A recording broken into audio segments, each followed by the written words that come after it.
Well, on Florida's Space Coast lies one of the most important discoveries in the world. It's older than the pyramids of Giza. Channel 9's Melanie Holt explains how the Seminole Tribe and researchers are working together to not only preserve these remains, but learn from them.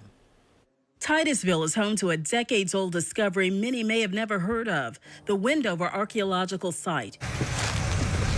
It was uncovered in 1982 during the development of the Wendover Farm subdivision, and it's where we recently met Ben Brotemarkle, the executive director of the Florida Historical Society.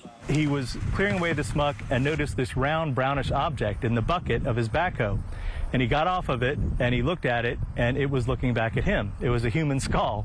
So he realized he'd uncovered several sets of human remains.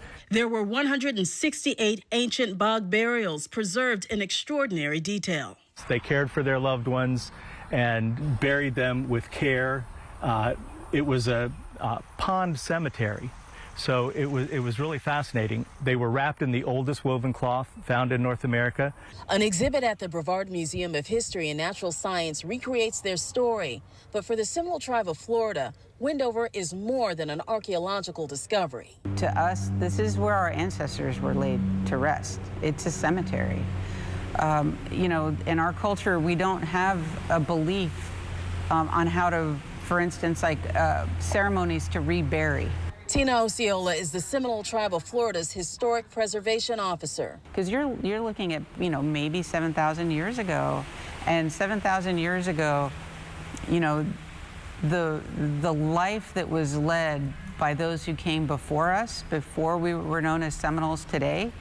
But you just think about, you know, their adaptation to the environment, their use of the plants and what they ate. All of that was passed down for thousands of years and affects the Seminoles today. Researchers say the pond's unique chemistry helped preserve the remains. The skeletons were very well preserved because the pond just happened to be a neutral pH. And with that neutral pH, it's perfect for the preservation of hard tissue. So we have all these beautifully preserved skeletons to study. Dr. Rachel Wentz is a bioarchaeologist trained in the analysis of human remains and author of Life and Death at Wendover, excavations of a 7,000-year-old pond cemetery. 91 of the crania from the pond actually still had brain matter intact. That's how good the preservation was. New generations of scientists continue using modern technology to learn more about how these early Floridians lived. But today, the Native American Graves Protection and Repatriation Act, known as NAGPRA, governs how Native American remains are handled and requires consultation with tribes. Osceola says the Seminole Tribe of Florida and Florida State University are now working together on the care and preservation of the Wendover remains for their eventual return to the Seminole Tribe of Florida. Once we had those discussions, you know, we've been in lockstep with Florida State University on the care and the preservation of what they have. Even decades later, Wendover continues to raise questions, not only about science and history, but also about respect, remembrance, and the people whose lives are connected to the site today.